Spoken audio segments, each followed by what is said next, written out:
So now that we have the background detail added and then the middle ground detail added, it's time to add the refining detail, which is going to really start to bring everything to life. So we're going to add the highlight, shadows, and then any other little details that are going to just add to this overall composition here. So to get started, I'm going to add a new layer, and I'm going to make sure this layer is on the top. I'm going to double click to call this detail layer. And remember that you are going to highlight everything when you're finished with it and drag and drop it into that detail layer. That way you can have everything separated out. But I'm going to go ahead and hide my middle detail layer. So I'm going to click that little eyeball next to it. And then I'm also going to hide the background detail so that I can just see the picture. And if I go to the other image that I was working on with this, you can see all of that extra detail that we're about to add that really brings it to life. So you can see shadows on the face, highlights, and then those little details such as eyelashes, eyebrows, the line of the lips, and then highlights and shadows on the shirt as well. So that's what this next step is going to be working with. For the detail layer, instead of using the pen, I'm going to click right where that pen tool is found and click that drop down arrow. We're actually going to be using the freehand for this because there is a lot of small detail, and this actually makes it just a little bit easier to outline specific spots to fill in with highlights and shadows, because it doesn't have to be as exact when you're outlining the shape of it as the outline of the face and the medium details did with the pen tool. So if you feel more comfortable with the pen tool, you can still use that if you don't really like how the freehand tool works.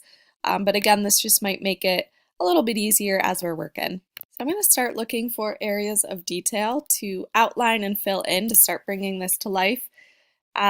Instead of using the pen tool for this, I'm going to use something called the freehand tool, which is similar to a paintbrush tool, just because it's going to make our job a little bit easier or work a little bit quicker as you're outlining versus the pen tool.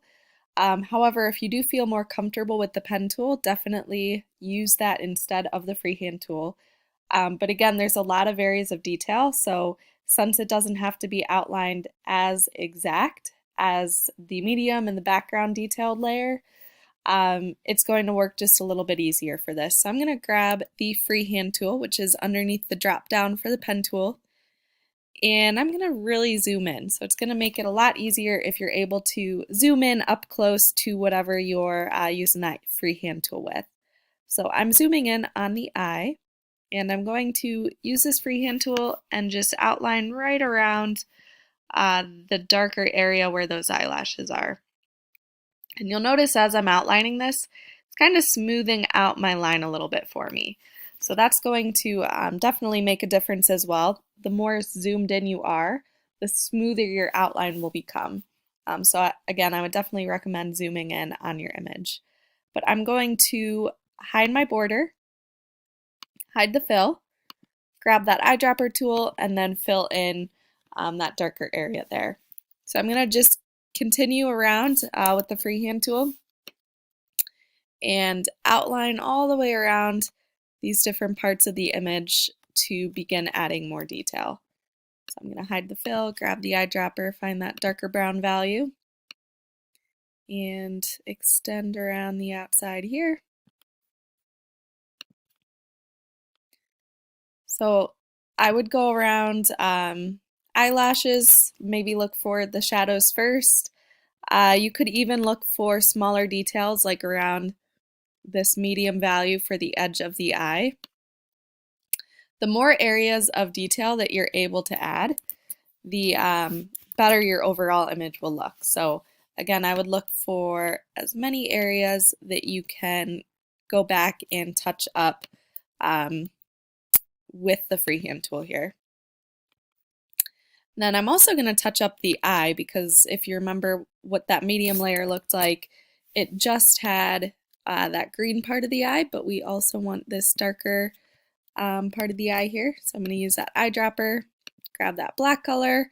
You can even go around the outside of the eye where it's a darker green color to help kind of touch up different areas. So I'm going to go around the outside here. And then look for highlights as well. So there's the highlight on the top part of the eye here, so I'm just going to outline quickly around that lighter valued area and fill that in. And then I'm also going to look for different values underneath the eye or parts of the skin as well. So this will definitely make a big difference on your image if you're able to add highlights on the skin too. So I'm going to zoom out, and then if I bring back my, when I scroll down a little bit, if I bring back my medium layer or unhide that and then unhide my background, you can start to see how this is really coming to life as I have more and more detail added. So a lot of that eye is starting to come to life there. I'm going to hide my middle layer again, hide my background layer again, and continue. So next I might move on to the eyebrow. So I'm going to outline around this. Again, some areas such as this eyebrow are kind of hard to see maybe what completely to outline, so you might need to somewhat kind of make it up, and then you can always come back and fix it if you feel like it doesn't completely work for you. Then you could continue on and go maybe to the right eye or the right eyebrow, but I'm going to move down to the nose here. I need to hide my middle detail layer, and then I'm going to look for any areas of value change here. So even though some areas are hard to see, try your best to find those areas that you can outline. Remember, the more detail, the better.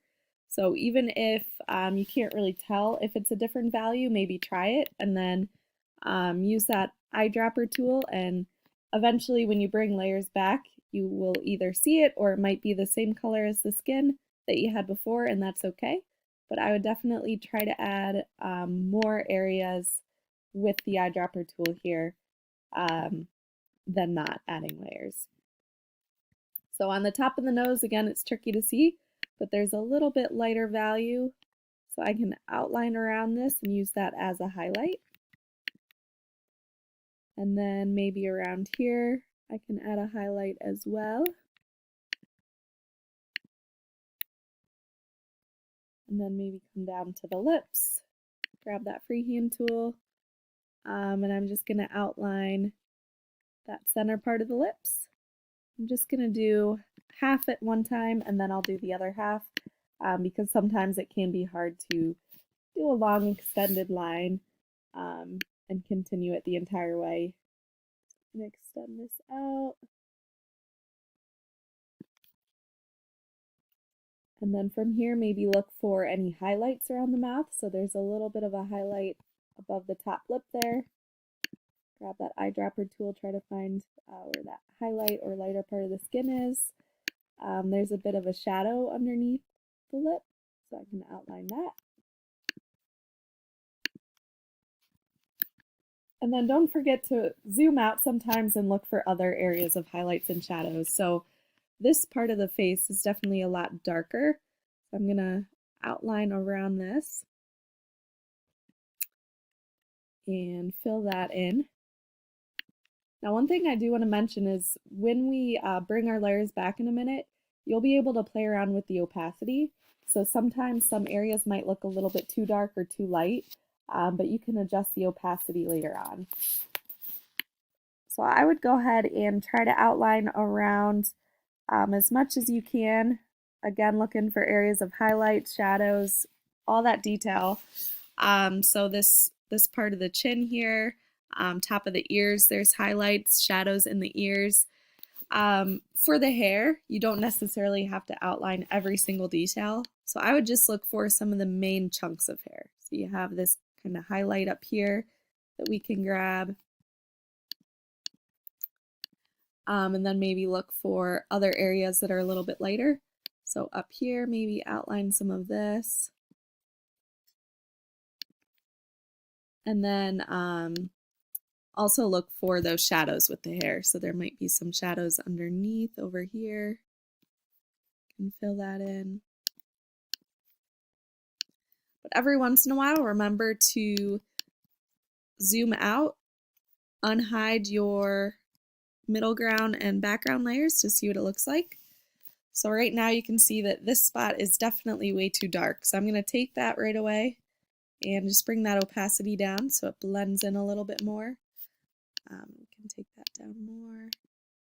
You can also play around with blur. So something like this does look a little bit cut out. So I'm going to bring that blur and adjust that out a little bit as well. So that way it kind of blends in with the skin more. Maybe this highlight, same thing.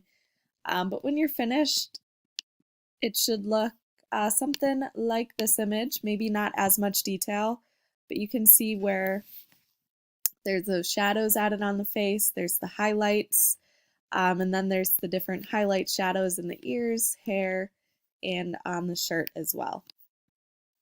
So when you are finished with doing that, definitely save it. So File, Save to Cloud, and that's going to save it as just a Gravit design file. And then if you are finished with this as well, you can save it as a JPEG to submit. The next video, or the last step, is going to be adding details to the background and then showing you some different directions that you can take your final portrait. So using different colors, how to apply gradients and things like that. So check out that last step before you do submit and finalize this image.